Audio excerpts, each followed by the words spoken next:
We are genuinely here to help. It's more than business, it's ministry. Yeah. We've been there, done that, and the Lord's provided.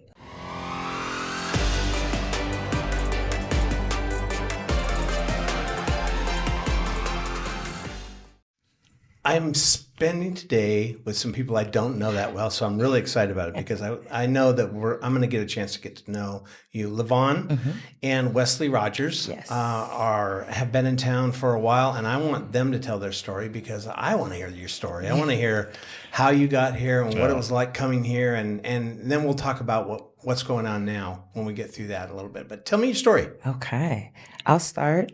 How we come together. So our church is House of Prayer for All Nations. Yeah. So back in 2008, yes, I was on my way to Sunday School Convention in Seattle, my first ever. Very excited to go meet all these people I've heard about, at church. And so, but I knew I was going to find my husband. Like, me and the Lord had talked. I was in prayer. I was ready, and so we get down to Seattle from Alaska, that's where I'm from, and go to Sunday School Convention, and everything's great. I'm meeting all these people. Looking for a husband.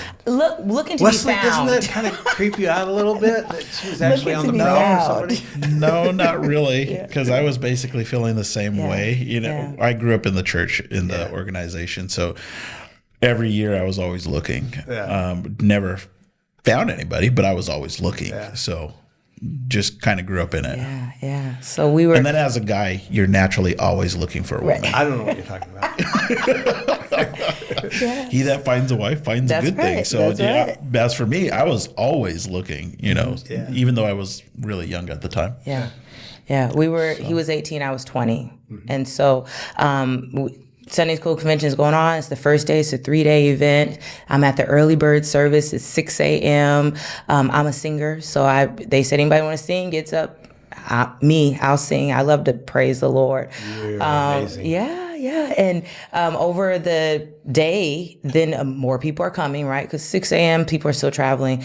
And there's this group of Rodgers. These people I've heard of, don't know what they look like or any of those things. And I just kind of got to meet them and spend time with them. And you want to pick up from there? Because my side of the coin is different than his side, but it comes together. It's always different. It comes together. It's really good. So you want to just pick up there?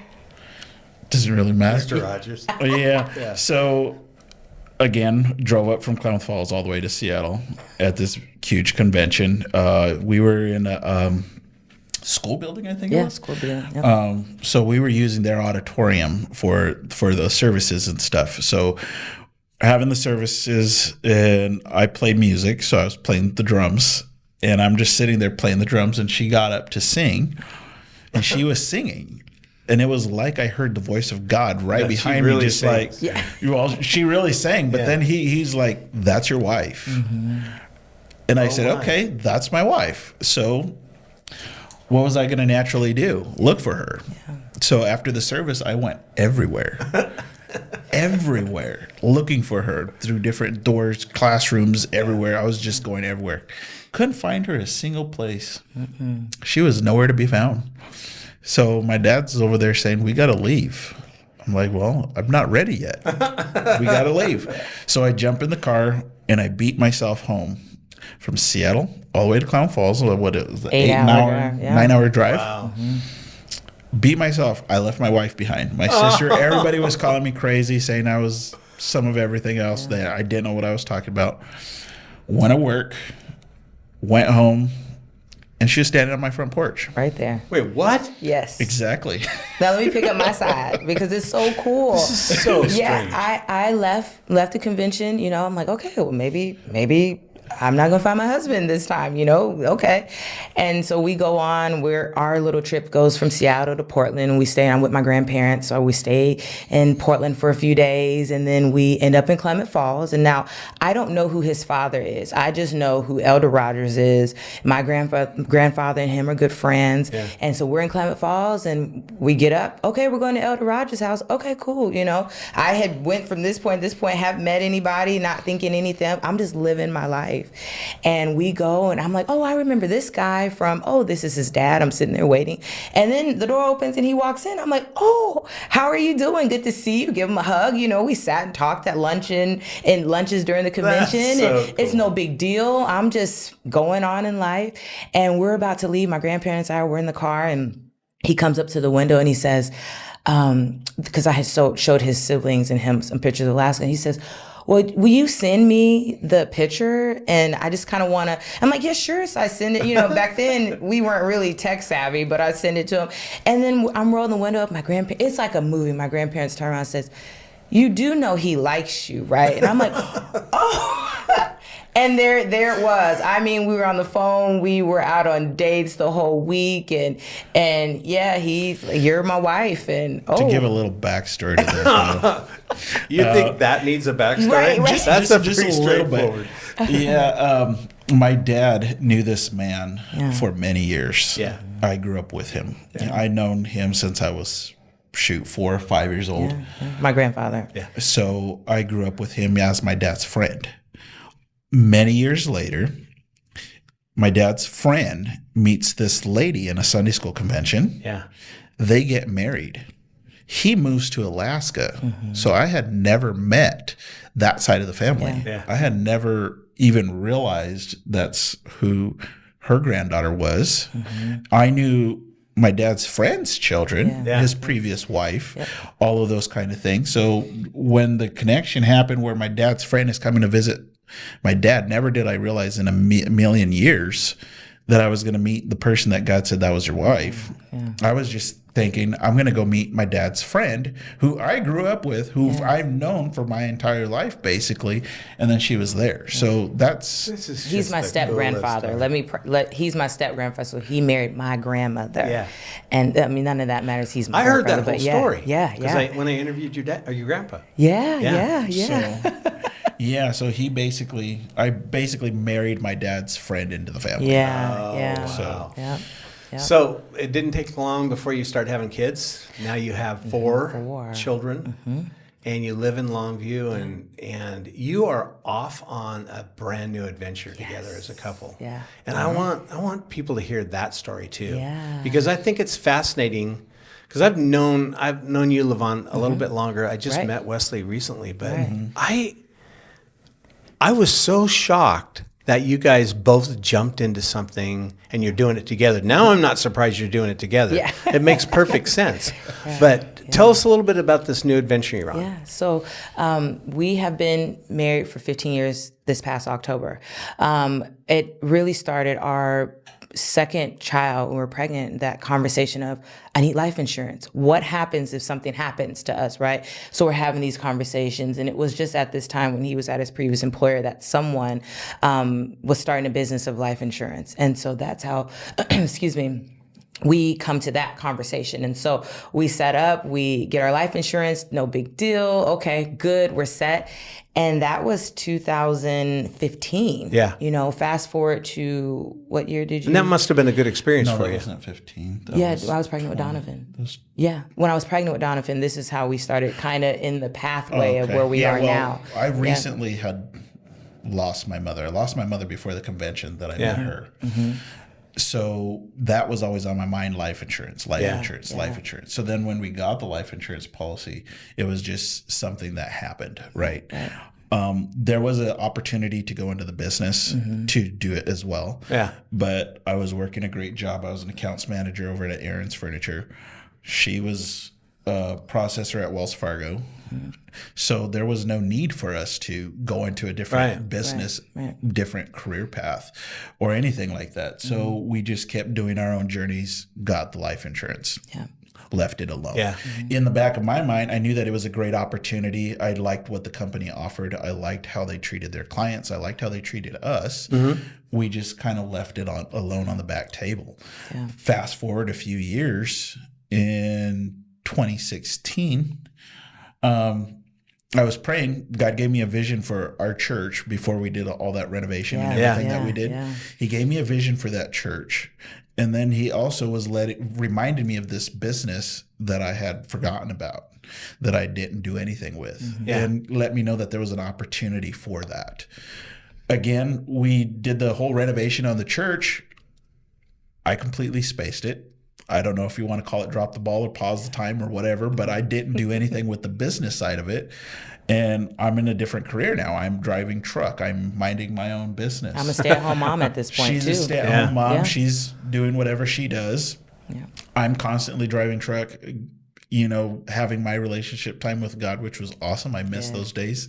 Yeah. The one-on-one with God with absolutely no interruptions. Yeah. So I'm just driving truck. And then later on, I find out that my friend is looking for a different opportunity, looking for something different. And then I remembered the business from so long ago. Yeah.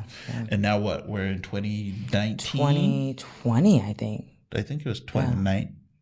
Yeah, the end of 2019, almost 2020. Yeah. Because we hadn't started the COVID situation yet. Right, So right. we're 2019. I think of this business. So I'm like, hey, you should do this business. I knew about this. There's great opportunity. There's To your opportunity friend. for growth. Yeah. Yes. All of this kind of stuff, you know, there's all of this, you know, advancement, you know, that you can get into.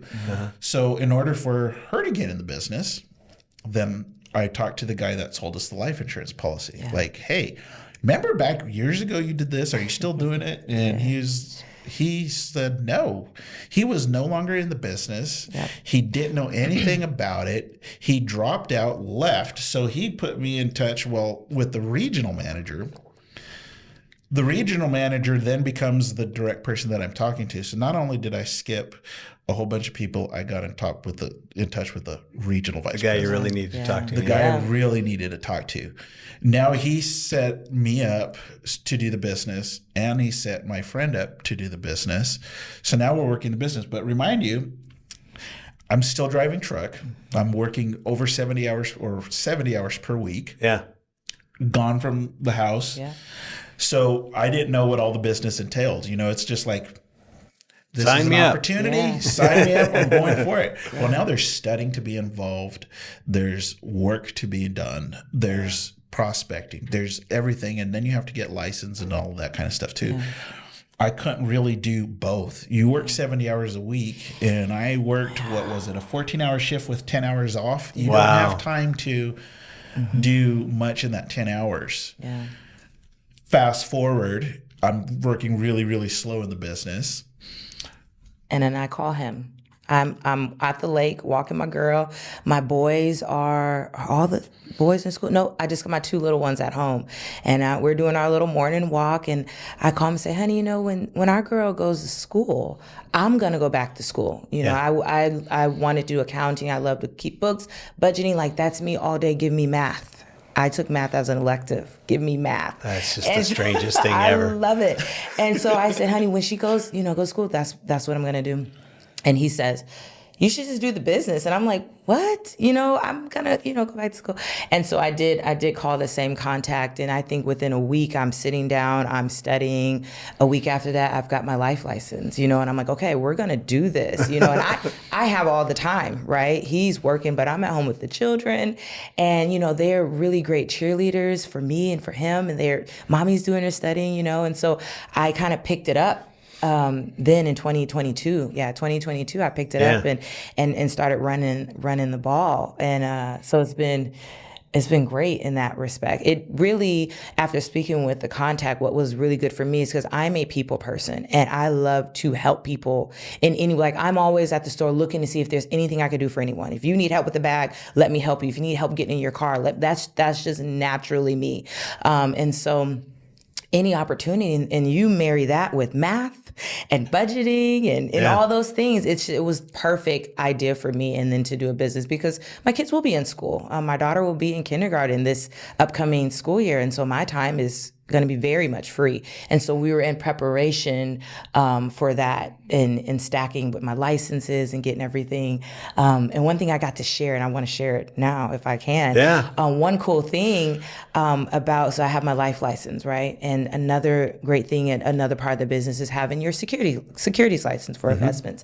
And that's a big part of it. I went to prayer. Huge. I went to prayer. I said, Lord, I don't know, because it's quite a few exams. It's a lot of time. And, my kids are needing me at that point in different ways.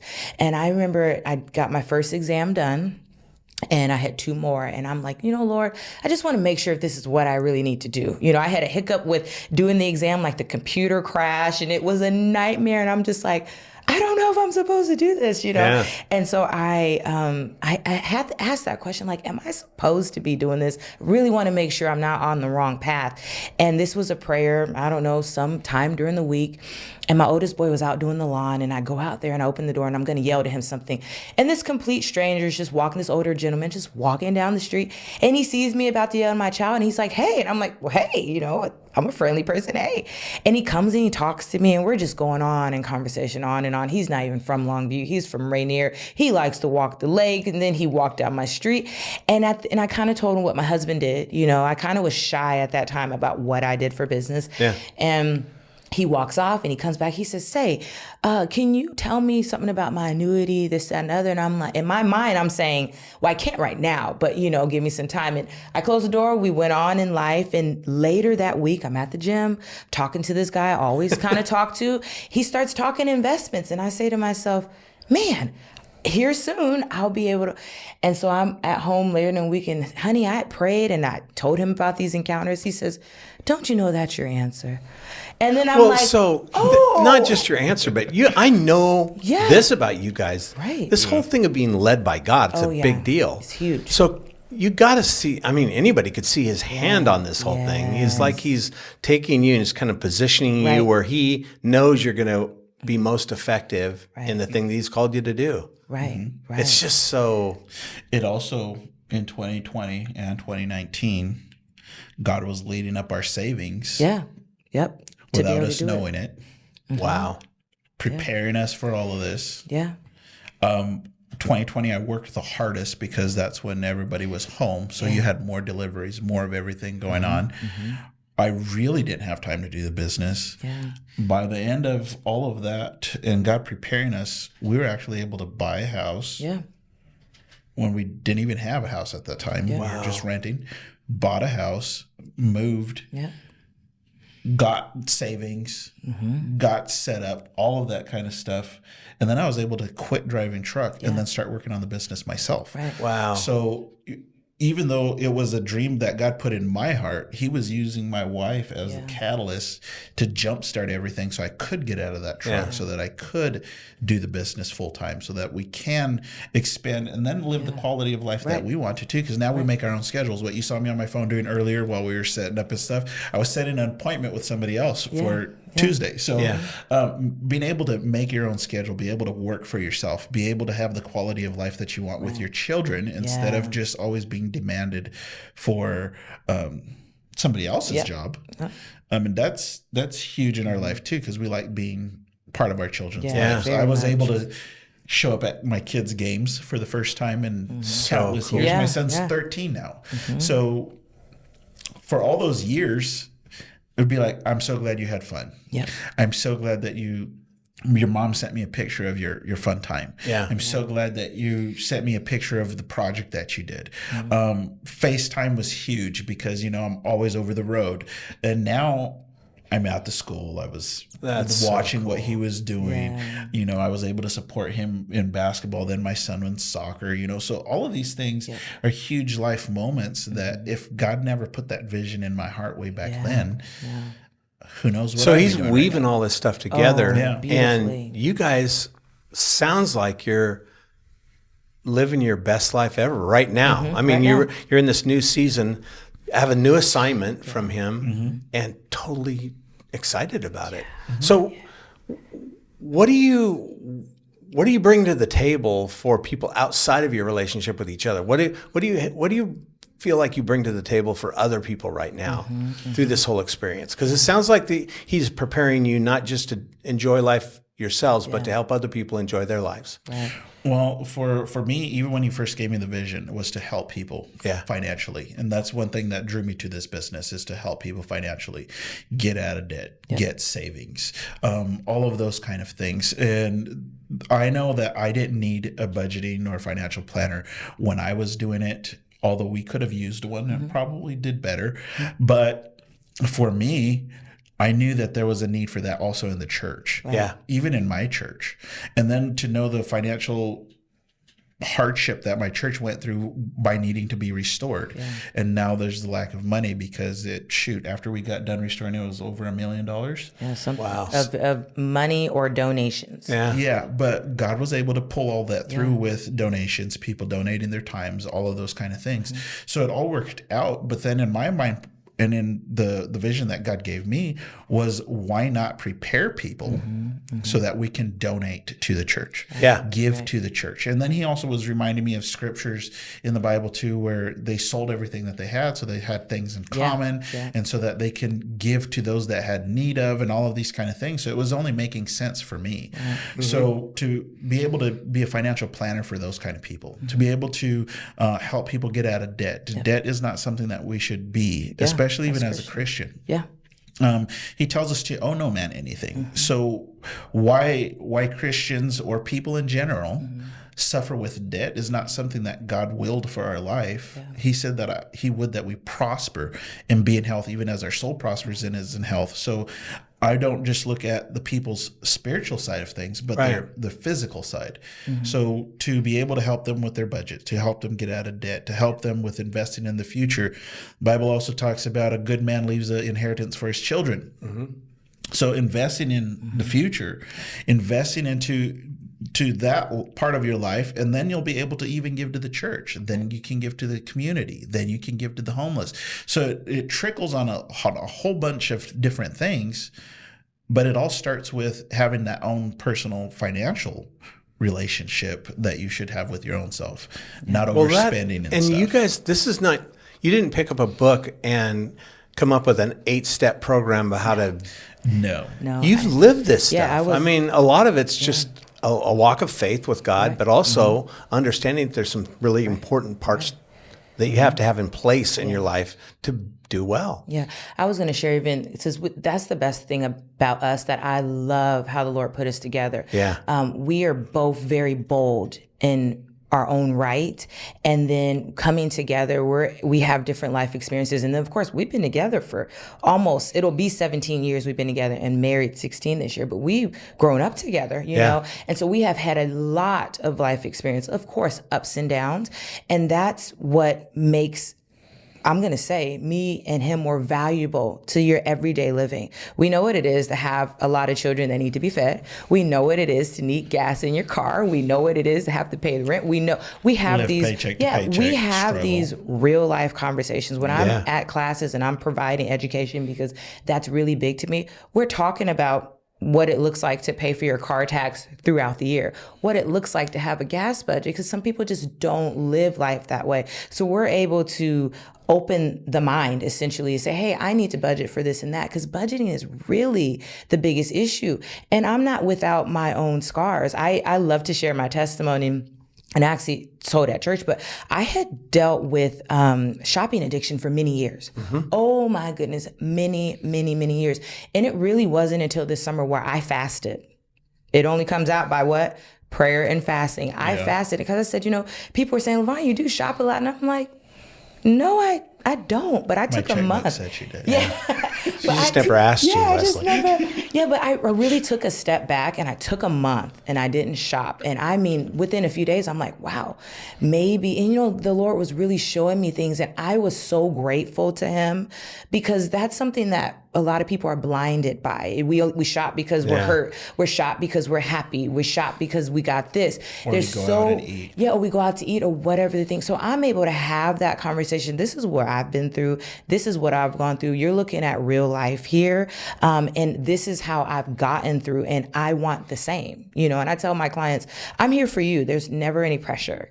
People will be like, okay, there's never any pressure. I want to move at your pace. I want you to know that I'm here, because one day it's gonna click. Yeah. I pray for my clients. I pray before our meetings. I pray after, because I know it's going to take the Lord, whether they believe in God or not. I do. And so that's a unique part of who you guys are. I think it's really unique to have a husband and wife team that have such strong understanding of what needs to be done. And then the vulnerability that you guys have is extraordinary. I mean, your willingness to tell your story, I think that's not a common thing in business nowadays. And so I think people are going to find you really engaging. They're going to find you have a depth of knowledge about what you're talking about. It's not just, you haven't just read a book and you're applying it, but this is real for you guys. Yeah. Absolutely. Not only that, we have a company that has over 40 years worth of experience of doing the same thing. Yeah. So everything that we're talking about too is complementary. It's not something that you're going to go pay an arm and a leg for to get this information. When most financial advisors, you will pay an arm and a leg for. With us, it's complementary. We like to give the education first, and then if anything moves forward from there, go ahead.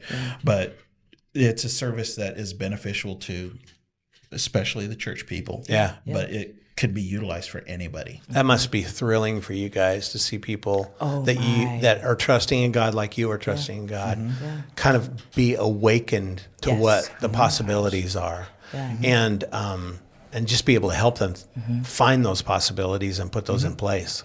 That's got to be really exciting for you. I know the church people that I've talked to too is like, I was just praying about this, and it was like, well.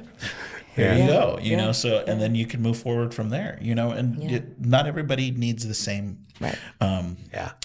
tutelage, I guess you can call it.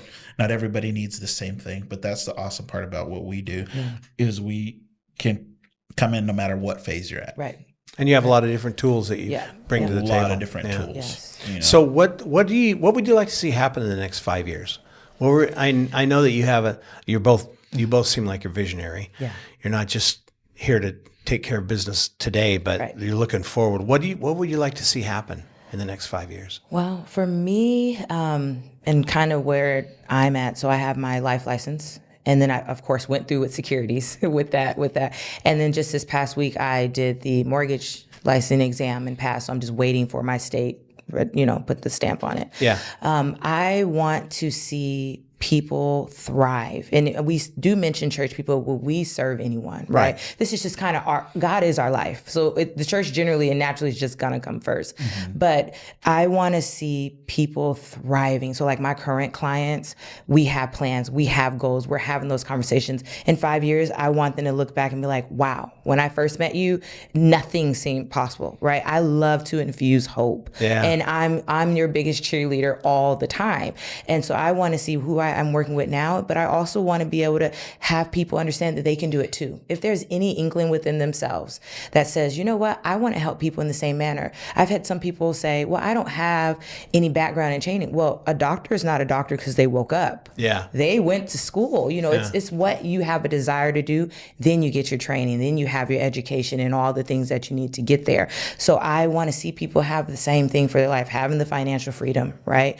We have children, so they're a big part of our life and they're still very young. So having those moments, but having that financial independency to do it, giving that hope is really huge. So building the business there, having those boxes checked, and just keep growing. This is our life. I had someone sit across from me at a lunch, and they said, "Are you going to be here?" Because they had an experience that wasn't great. You're going to have good experience and bad experience in life. That's life. They had an experience that wasn't great, and they said to me, "I trust you. Are you going to be here in 5 years?" If I'm still breathing, I'm going to be here. You can count that I'm going to be here. I don't have anything else that I'd rather do than help people understand their money, understand their finances, understand that they can have it all. Because I didn't get to share this, but I come from one single parent home. My mom worked. I worked at 14. I put in job applications before I was 14. So I've been a hard worker, 2 jobs, going to school, excelling in school.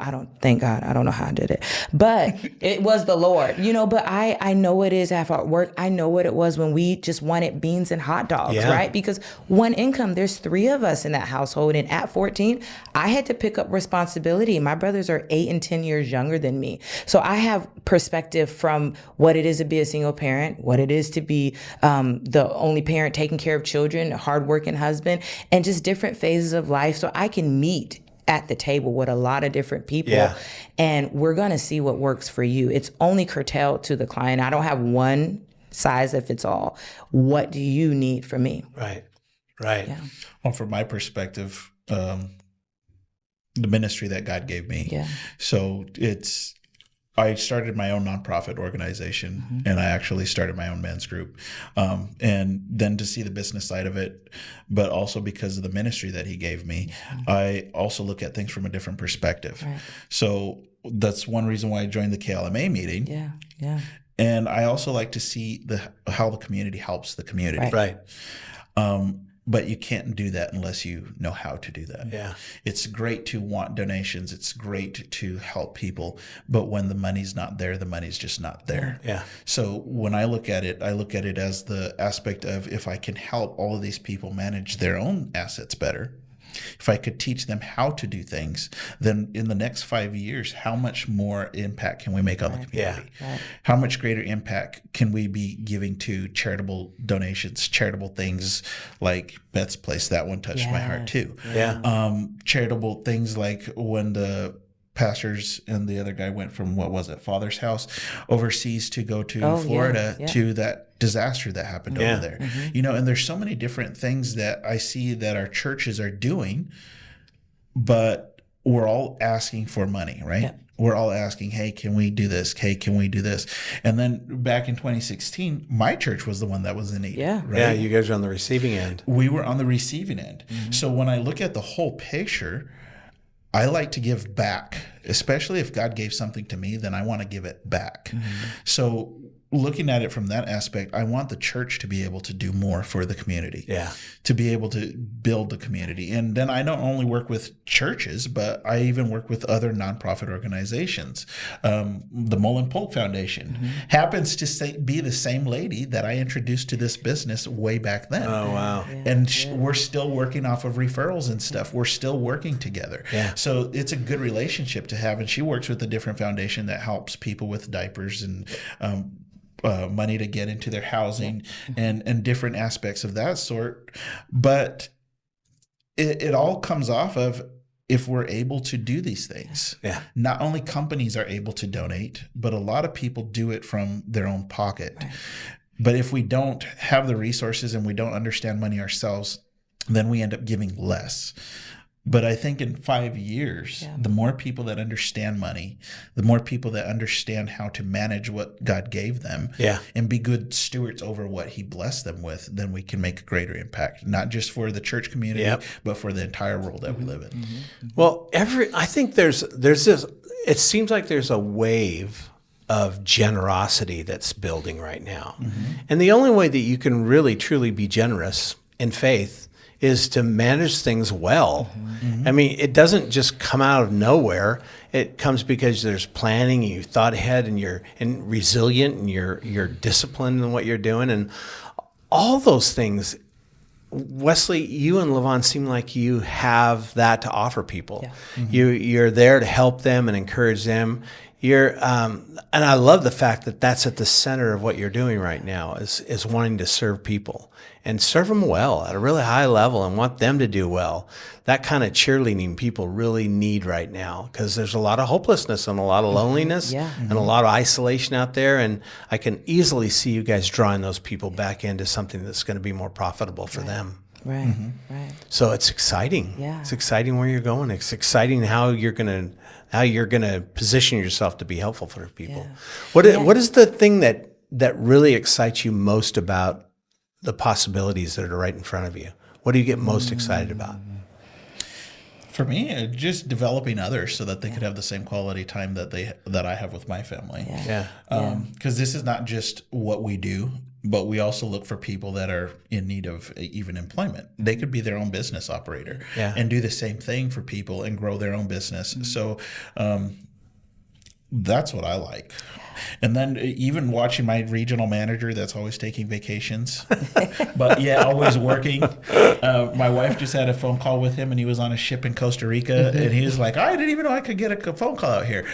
He still works, but he's always on vacation. Yeah. It's the quality of life that he's able to live because of what he did with his finances. Yeah.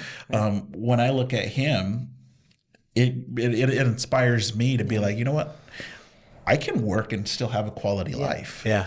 And I'm not tied to anything, because now I'm basically my own boss. Yeah. So to be able to develop people, to give them that opportunity as well too, is huge for me, because I know how it felt to be in a truck 24/7. Yeah.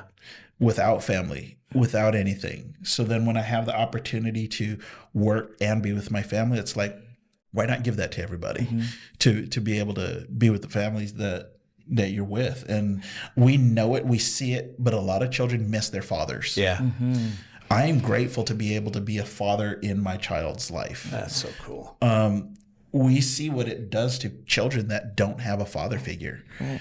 We see the hurt that it causes. We see the decline in positive relationships. Yeah. It affects them greatly. And even for my children, I saw it affecting them. Yeah. And how much have they grown since I've been able to be home with them? Yeah. I mean, it's huge. So when I just see that as a father figure, it's like, why not give that to somebody else? Why not develop them so that they can do that for their children? That's really the heart of a mentor. Somebody else. I mean, you've really got a mentor's heart, which really cares about somebody else growing. Right. Right. Yeah. LaVonne? Yeah. What stirs your heart? The biggest thing is that face with the light bulb that goes on. I anybody that knows me, I know he gives great answers and that. But I just, when I sit with my clients, like right, and then that just click makes my whole day. It just makes my whole day, just to be, like I said, I'm always looking to help. That's the most exciting thing for me. I want to add this too, because I don't want to forget, especially when it's fresh on my mind. One of the hardest things, so this is why it's probably even more exciting for me when the light bulb comes on, is when I tell people what I'm doing. Hey, I'm a financial advisor. This is what I do, that and the other. When they say, I need someone to help me. Okay, here's my number. Call me or get the, and then there's nothing else, right? There's just nothing else. Yeah. And what I've come to find is people want the help. They just don't get the help. Yeah. And so when I can like get them to sit down and, really sit down and go over it, and then that light bulb comes on, that's enough. It's more than enough for me. That's what makes me so excited. So what I tell people, like when I'm having my education seminars, when I get to speak before a group of people, what I start out with, of course, who I am and all those good things, but I tell a little story about myself. So back to my mom being a single parent, and I thank God for me being smart. I thank God for all the tools he gave me, but I got to sit in rooms and in places that a child probably of my situation wouldn't. And I was a part of this group of cotillion, and we're all in this room and we're putting together Thanksgiving baskets. Yeah. And we had maybe 2 left over. And these girls came from 2-parent home. They had something. They were at great schools. Like I didn't fit the room. My life wouldn't have been there, right? And we're sitting in this room, and they say, we have 2 baskets left. Do you know anyone that needs a basket? And everything in me is screaming, I need the basket. Yeah. We need the Thanksgiving, but we don't have Thanksgiving food. We don't have. But I couldn't say it. And I saw somebody say, oh yeah, this one person, there's 1 basket sitting there. And I couldn't bring myself to say, wow, I needed help. Mind you, I'm 17. I'm driving myself. So I'm around 16, 17. And I knew that we needed it, but I was too afraid or embarrassed or whatever it is. And so what I tell people before the meeting is, don't miss Thanksgiving. Yeah. Just because you're on the board or just because you're this. Don't sit here scream within yourself, I need help, I need help, I need help. And someone saying, here, I can help you, and you don't. So the biggest step, when I sit with people, I say, I thank them. I thank you for sitting with me. I thank you for taking that step, because that's the biggest step you'll ever have to take with me, is just sitting with me, because I'm going to do all the work, and I'm going to be here, and we're going to go through this. And when I'm talking about your bills, it's our bills. What are we paying? What are we paying it off? What is our credit? Because it's very much me and you. And so just don't miss Thanksgiving. So in that light, that's a great message. That's I love a really it. Good That's message. What excites me every day. Yeah. Well, what excites me is just knowing that you guys are in town. Yeah. One of the things that was frustrating as a pastor is I never really had a good sense of where, or a good handle on where the resources were in the city. Mm-hmm.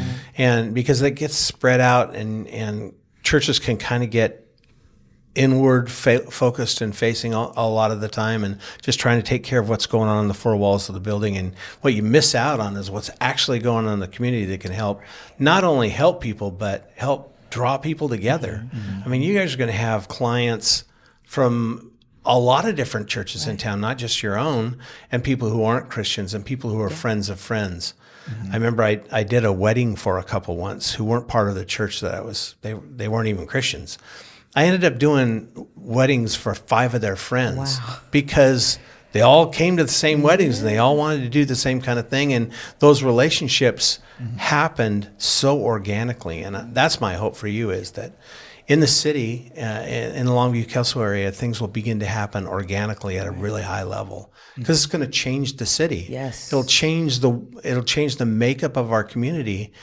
And you guys are here for us. I mean, you're here for the community, not just for yourselves. And that's so exciting. So thank you so much for being here today. This has been a joy. We'll put the contact information in the notes in the show, and so that people can get a hold of you. Please. And I just encourage you, if you need help, ask for help. Right. Like they were saying, just ask for help.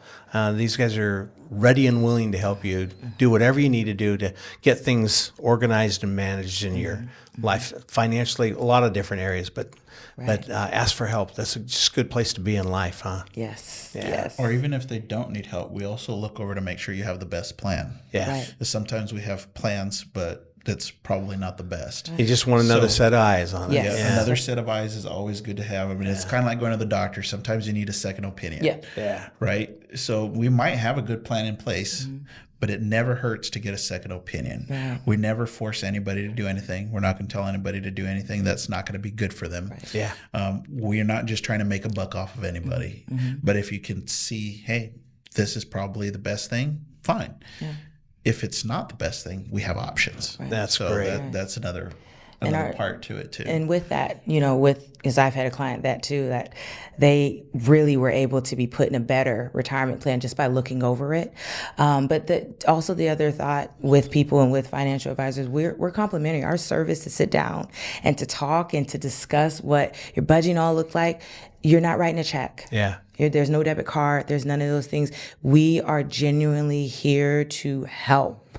It's more than business. It's ministry. Yeah. We've been there, done that. And the Lord's provided a way for us to do this. So please don't miss Thanksgiving. Back you go, back to That's awesome. That's awesome. Well, LaVonne, thank you. yeah, Wesley, thank thank you for you. sitting down today and sharing your hearts with people. It's really a pleasure. blessing. Absolutely. Thank you. My pleasure. Yes, thank you.